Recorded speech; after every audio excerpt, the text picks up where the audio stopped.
Hi, everybody. Welcome back to episode 13 of 15 Questions with the Feminist.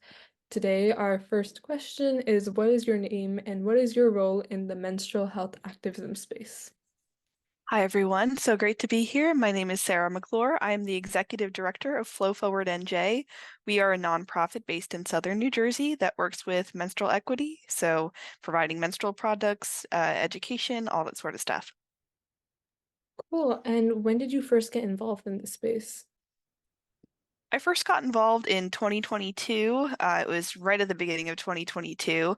My co-founder, Logan Johnson, had approached me while I was in student government at my undergrad university, Rowan University.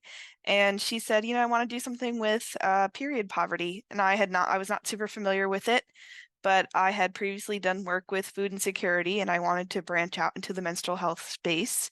So I was like, let's do it. And from there, we did a project at our university, and that was in my second semester of my senior year. And after that, Logan and I decided we wanted to move forward with it being a nonprofit. Cool. And would you be able to tell us a little bit more about what your organization does? Yeah, of course. So Flow Forward NJ, like I said, we deal with menstrual equity in New Jersey. Specifically, we do work with providing menstrual products. Most of what we do right now is our flow kit distribution. So those are pretty similar to any sort of standard hygiene kit that someone would hand out. We are expanding them. So originally they were just menstrual products. Now we're looking to include things like domestic violence resources, soap, toothpaste, perfume samples, those sorts of things, just to really increase the resources that we are providing. We also do menstruation education programs. So we do workshops for Girl Scout seniors to earn their Women's Health Badge. And we are also working on a series of on-demand webinars that people can watch if they want to learn more about period poverty. And the third thing that we do, we technically have four pillars, but our third pillar is research. So when we started out at Rowan, we had done a couple surveys, and we were excited to continue that with actually currently Aunt Flo. We are conducting a survey on college period poverty in New Jersey. Our fourth pillar is advocacy, but we haven't done much in terms of advocacy yet. We're looking to basically get the other three pillars standing and then heave the fourth one up. Best of luck in those efforts. What is the biggest challenge you faced so far? Well, that's a really good question. In terms of challenges, there have been quite a few. Starting the nonprofit process was pretty tricky, and then just trying to expand and get more people to care about this. I think the term menstruation can often throw people through a loop. Most people, when they're doing menstrual products drives, they'll call it, feminine hygiene products, feminine care products. We really embrace the term menstrual products because it is more inclusive. And I don't think a lot of people are ready to make that change yet. So it's been a little bit difficult getting people to pay attention because it's such a stigmatized conversation. Sure. And how can you evaluate the importance of maybe better reproductive or sexual health education in these communities or discuss current failings? So the biggest failing I can identify, and I don't think this is a super unknown one, is that menstrual education is not co-ed, and that leads to some pretty harmful stereotypes and the perpetuation of stigma. So in order to really attack stigma at its root, there needs to be comprehensive education on menstruation, what it entails, and how it differs from person to person. I think a harmful stereotype right now is that menstruation is just one story. You have your period for 3 to 5 days, and it happens on time every month, like clockwork. And most non-menstruators will tell you that's what they believe if they actually have an accurate or somewhat accurate understanding of menstruation. So portraying to especially young people that menstruation is not always going to be like clockwork. And if it is irregular, there are like things that you can do, like going to see a gynecologist, which can help you. And that's another part of the conversation is just destigmatizing reproductive health care. So it's not something that people are first encountering when they're like adult or going off to college, really emphasizing the importance of starting that at a younger age. Of course. And on that vein, how could you encourage and urge people to get involved in these social issues that don't directly impact them? That's a great question. Hmm. If I had to it's really difficult because menstruation, if you don't experience menstruation, it's not even a thought for you. If you have like a sister or a girlfriend, then maybe it is. But getting people who don't menstruate to care about this is going to continue to be a struggle. Um, I think there have been improvements. You see more men entering the conversation, or just people that don't have a period, discussing periods in general. And it sometimes has to start with groups that are closer to you, like boyfriends, partners, dads, husbands, brothers, and trying to make them understand. Because I think having someone, even if it's someone who's close to you, just be visible in your community, it can encourage other non-menstruators to speak up. Yeah, that's a really good point. How, and I think we're still I think in some areas period poverty is still affected by the COVID pandemic. But definitely like when you started off, it must have been a lot more of like an exacerbation. So could you please talk about how that influenced you and your path? Yeah, when I was at Rowan, my junior year, they had let everyone back onto campus, but because it was the middle of the pandemic, we we didn't really have much to do. No one was going to campus and touring. No one was going to classes. Everything was virtual. And that was when I started experiencing period poverty and food insecurity, mainly on the food insecurity part, but there was a time where purchasing menstrual products was a challenge, and I almost dreaded it because it was so expensive and then I couldn't buy more food with it. I had started a food insecurity program for honor students at Rowan, and that was where I started to become more familiar with how the COVID-19 pandemic was affecting people because been laid off from my campus job. I knew so many people who were not um, getting paid or, had been laid off from their jobs and they were just struggling to find things because no one was really looking to hire, excuse me, anyone at the moment. So it it was um it was a challenge, and I know that a lot of people were struggling. And the one thing that I regret about that being involved in food insecurity was not picking up on the fact that people needed menstrual products sooner, since no one really talked about it. We've seen a really good response with people at Rowan engaging with talk about menstruation now, especially since that's just been the most active campus that we've worked on. So I'm happy to say that it is a more common conversation now.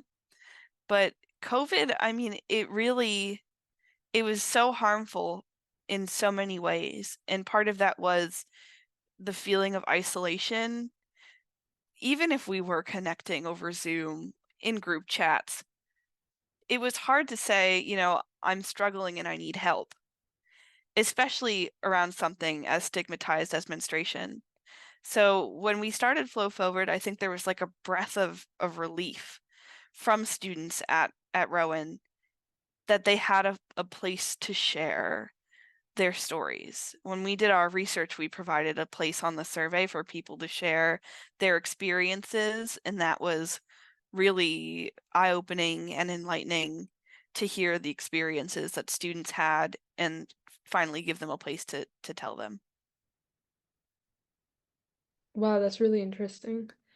And kind of going off of that, how has your identity shaped your interest and work in this space? So I have polycystic ovarian syndrome, which means that my periods are not always regular. And when I was struggling with PCOS, I actually did not go see a gynecologist, even though I'd been struggling with this since I was 15 until I was 18. It was the summer before I was set to go to college. And my mom said, "All right, you're old enough now. Let's take you to a gynecologist." And they did some blood tests and said, you have polycystic ovarian syndrome. And I went through so many different birth control pills to try and help. And it had so many bad side effects, and I felt like I was like completely alone until I had struck up a conversation with someone on my floor. And we just started talking about the birth control that we were on. And it felt really nice to know that I was not alone. And it empowered me to go back to my gynecologist and say, the medicines you're giving me are not working and we need to try something else. And, you know, I ended up stopping for a while because it was giving me depression. And I felt a lot better, but my periods were irregular again. So eventually I went back and they started diagnosing me with thyroid problems, and it was just ridiculous. I have polycystic ovarian syndrome. All it took was one ultrasound to confirm that. And I didn't know that that was something that I could ask for. So part of our education efforts have always been about trying to incorporate menstrual disorders, so, like PCOS and like endometriosis, the endometriosis affects more than just the reproductive system. The scar tissue can grow like throughout your body. So, calling it a menstrual disorder is only like a technicality. Um, but yeah, like all of these issues, people just don't know that they can advocate for themselves. Advocating for yourself in the health world is always a difficulty, especially for women. So, I feel like my experience with PCOS has really inspired me to be a more outspoken advocate for the education side of things. And efforts like our interview today, or some of your outreach efforts and flow forwards, and they heavily utilize technology and social media. So, what role do these tools play in reproductive justice efforts? Social media is both a pro and a con when it comes to this, because you can connect with so many different people all around the world that have similar desires to see like menstrual advocacy and reproductive justice advance. Um, from the United States all the way to like we have connections with chapter period in India, and it's inspiring, and it inspires me, and it helps you feel more motivated in what you're doing because you know that you're not alone, and you can kind of take a leaf out of other people's books to make sure that the advocacy that you're doing in your community is the best that it can be. But it also will expose you to a lot of negative stereotypes. I'll give you a very recent example. We are running an ad right now for a survey on Facebook, and Facebook tends to be a lot of older people, and it really is sad to know that stigma is so ingrained in older generations among like older people who menstruate, um, that they will react with such hostility when, the young uns start talking about periods on social media. And we had someone who was like, "Oh, what on earth is period poverty?" And the hashtag freedom to bleed, which is our motto, it's our belief that everyone should be able to menstruate with dignity and free from physical, mental, and financial stress. So that's what freedom to bleed encompasses. And I just had to explain to her, what it was. She never responded, so I'm assuming that she did not like my response, or maybe I educated her. You never know with social media. Um, but it can be disheartening to receive negative, feedback or comments on social media, and it can be very prolific. There's the founder of Period, Nadia Okamoto. Uh, she constantly has tons of hate comments for being period positive, especially on Instagram from like men. Um, So while it can be very empowering, it can also be not so great for your mental health. Definitely. On almost like the flip side, what role does science play and more like rhetorical research play in your action?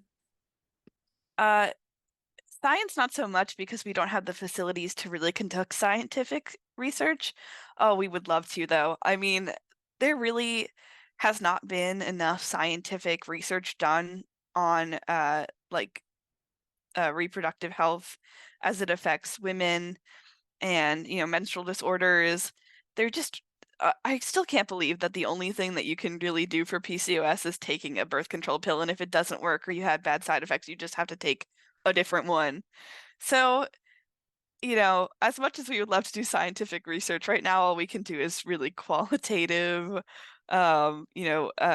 community-based surveys and smaller studies about experiences. So that in terms of what it helps us inform our efforts because, like, for example, the college period poverty survey. That's not exactly what it's called, but that the survey we're running right now. That data is going to be used to advocate for legislation for universities in New Jersey to offer menstrual products. So recently, last year, the governor had signed a bill that said schools that have grades 6 through 12, public schools in New Jersey, must offer menstrual products in their women's and all gender bathrooms. And that's great. I mean, it's something that some other states have done, but it really was exciting to see that kind of change being made. But once people graduate from high school, they're facing a menstrual product cliff if their on-campus food pantry or their wellness center or their campus doesn't offer menstrual products because not everyone can afford them. And then everyone has a story about being caught without a menstrual product before, in the middle of class, or you just get your period unexpectedly. So having those resources are really important, and that research is going to help with that. It also just closes the research gap. I mean, prior to this, there has only been a handful of studies done on college period poverty before. There's a very well-known one from 2021. 14% of college students in the US experience period poverty. But there's been like a couple of smaller ones here and there. And we're just really hoping that we can bring period poverty to like more to the forefront of the conversation around public health by conducting these research efforts. And through all of these experiences, what has been a pivotal moment of learning? Oh man. I it's such a hard question. I feel like there's been a lot of moments of learning along the way. Um, but I guess you have to be okay with the fact that you're not going to be able to help everyone all at once. It's really ambitious to want to offer a service and think as like a new nonprofit that it's just going to be there all the time because you never want to feel like you're letting people down. And we can see that with our flow kit distribution. It's reliant completely on donations um, of period products and makeup bags and all sorts of stuff. And we've been getting these requests for like a lot of kits, and we just don't have the materials to make those. And we've had to learn with we've had to learn to be okay with saying you're going to have to wait, or we need to work with you to give you installments or something, send you smaller shipments, or working with community groups and saying, we'd love to do a packing event with you, but we need to do like a collection drive first because we just don't have the resources. And, it's going to stink because you feel like you're going to be losing connections when you say no, but it is okay to say no or say not at this moment. Um, because you can always pick that up again in the future. You can make that connection in the future when you have more resources. Um, but you have to be okay with the fact that you're not going to be able to do everything all at once. So that's a really good point. What does stigma mean to you? Oh. Stigma to me means that there are preconceived notions that are going to stand in the way of progress.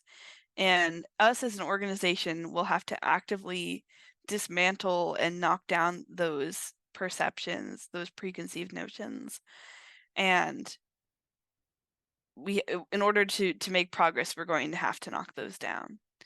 Um, it's, like I said earlier, it's harmful, and it really makes it difficult to have a good conversation around menstruation, because sometimes, especially in older generations, stigma is so heavily rooted within and around them that you really have to work hard to tear those down. So that's a little bit of what stigma means to me. Do you have any particularly entertaining life stories from your time in this space? Oh gosh, nothing quite so crazy. Um, One time at an event, another menstrual equity advocate told me that we should just stop offering menstrual cups to people because she felt that it wasn't like an appropriate, or she felt that it was a waste of our time because no one was going to take them. But people love our menstrual cups, so I don't know what she was talking about. But it was just kind of crazy because I was like, oh my gosh, how could someone in the same space, working in the same space as me, like have such a stigmatized view of menstrual cups? Um, but I don't really have very many entertaining stories. To me, the people leaving like nasty comments on things, that is hilarious to me. I know for other people it may not be funny, but I did get into like a discussion with someone on Facebook where I was just being like really, really, really nice to their like really stupid homophobic comments. And that's always fun. I really shouldn't do it. I deleted the comments afterwards and blocked them, but it was so funny in the moment. Yeah, that is really funny. If you feel comfortable sharing, what are yours and Flow Forward's future plans? Like, what's coming up for you guys? Oh man. We're very quickly growing, so a lot. But in March, at the end of March, we will be having our Women's History Month art auction. We have some beautiful paintings all surrounding themes of menstruation. They're all inspired by menstrual health. That will be available for auction for people to buy. So we will have that, and then we're also having a gallery the weekend before on March 23rd and 24th. It'll be in person, but we'll also have a digital gallery. The auction itself will be, we have an in-person auction in Turnersville, or you can attend digitally. Tickets are available on our website. We're also turning towards Period Poverty Awareness Week and gearing up for a virtual walk and run. And it's called Go with the Flow. We're so excited. This is the first look right here. We have not done any advertising yet. But yeah, it's called Go with the Flow, and we're super excited. Everyone's gonna get a cool t-shirt and a medal. So definitely stay tuned for that. Um, yeah, and then just finishing up our survey. I mean, it's been open for almost 48 hours, and it has had some really great results. We've gotten over 100 responses, and we're hoping that we can continue to expand to new schools and really produce a great report by the end of the year. So fingers crossed. That's really exciting. Good luck with all of that. And our final 15th question is, what are your words of wisdom? Don't let anyone tell you that you shouldn't be proud to have a period. Hashtag period power, hashtag period pride. That's so cringe, but yeah, like so often menstruation is viewed as like a weakness. It's viewed as like just a proof that people who menstruate are like weaker than people who don't. Never let anyone tell you that. Never let anyone tell you that it's not like an important part of your identity either, because like I think sometimes we can swing in the opposite direction and be like, oh, it doesn't matter that you have a period, just, everyone should be treated equally. But, on the same hand, like menstruation, it's not easy, and it can oh my goodness, form a bond with other people in your community that do menstruate. And, especially for like non-binary and trans folk, I think having a period can be a very dysmorphic experience. And talking to other people about your periods and your experience as you're transitioning, or just as it relates to your gender expression, can be really empowering. And don't let anyone stop you from having those conversations.